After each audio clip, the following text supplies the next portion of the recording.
Hello everyone, it's Dan from Infinite Flight and a very good morning to you from Heathrow once again. Today we're going to be flying with BA in Club World to Newark, but in their older Club World cabin. Now here's the thing, yesterday when I went to check in, there was an equipment change, which means that we'll be flying in the old Club World cabin today. We were supposed to be trying out their relatively new Club World suite, but unfortunately that's not the case. We can save that one for another time. I don't want to stall for too long because the gate has been announced. I think it's about time that we just head straight to the gate and get on board the aircraft and see what it's like.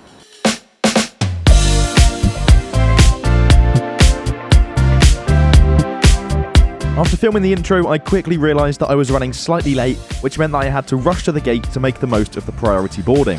Oh, what?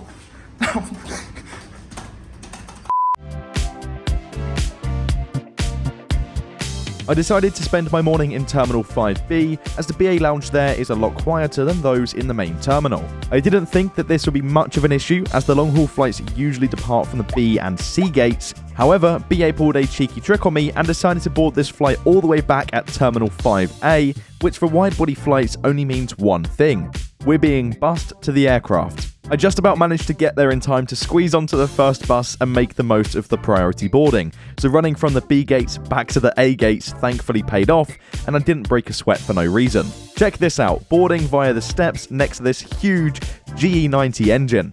The aircraft taking us over to Newark today is Golf Victor India India Victor, a 24-year-old Boeing 777-200ER, which took its first flight back in 1999. Let's hop on board.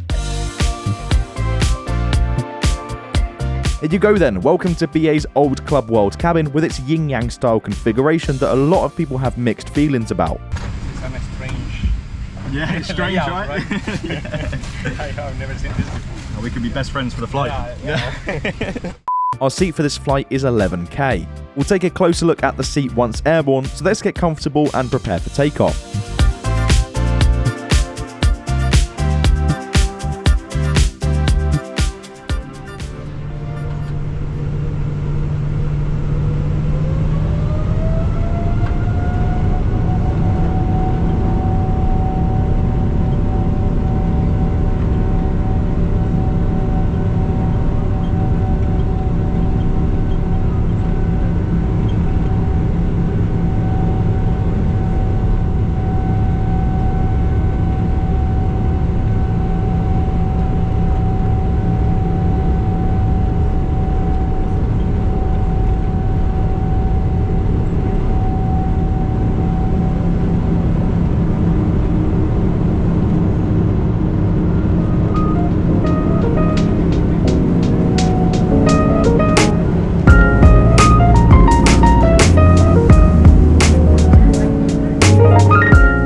Now that we're up, let's talk about the seat.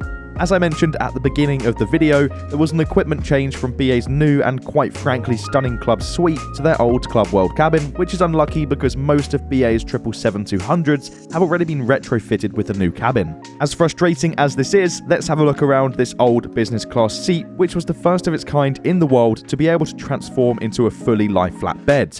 The legroom is of course not a problem at all. There's plenty of room to stretch out, however these seats are quite narrow, more so the ones by the windows, so that's one thing to keep in mind.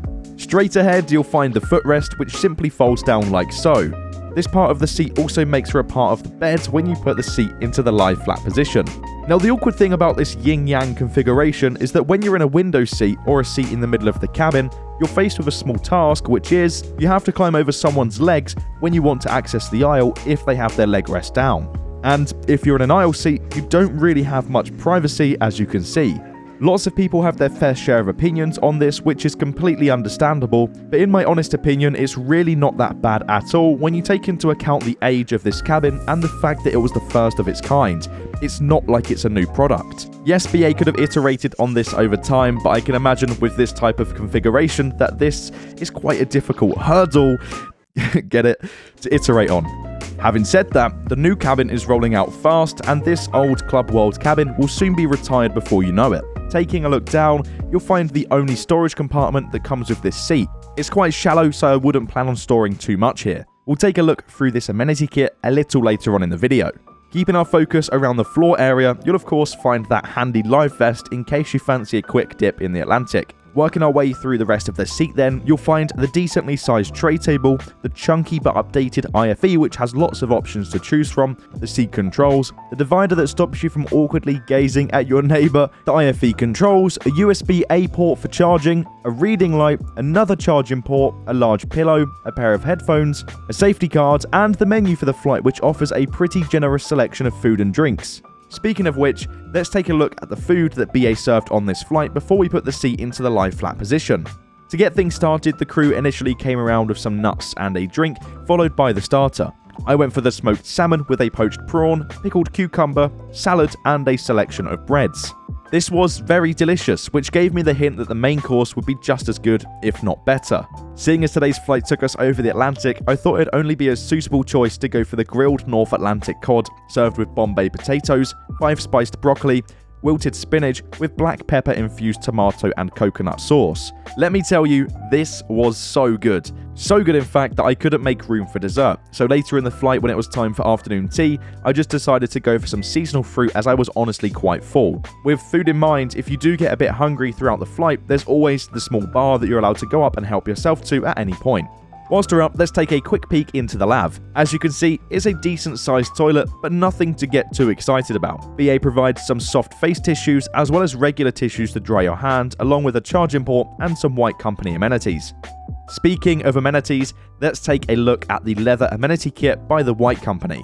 Inside you'll find a pulse point roller which I believe is supposed to help you relax, a moisturizer, lip balm, a toothpaste and toothbrush, a pen, a pair of earplugs, an eye mask, a pair of socks, along with a small pamphlet with information about the amenity kit.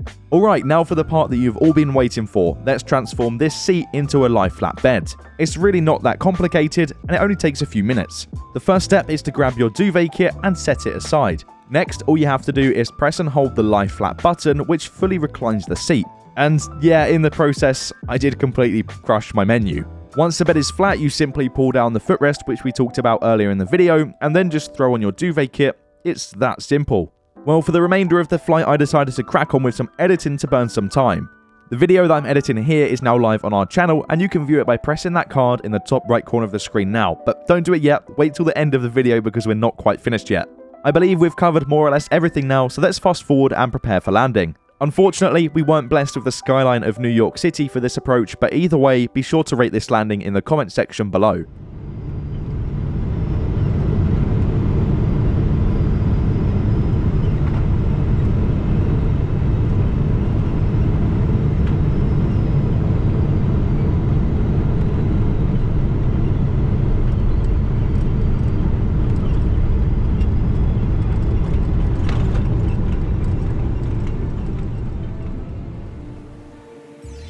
Talk about a smooth landing, I didn't even realise the aircraft had touched down. I honestly thought the pilot had floated it given that it was a little bit gusty on short final. Let's rewind and watch this landing from a different perspective.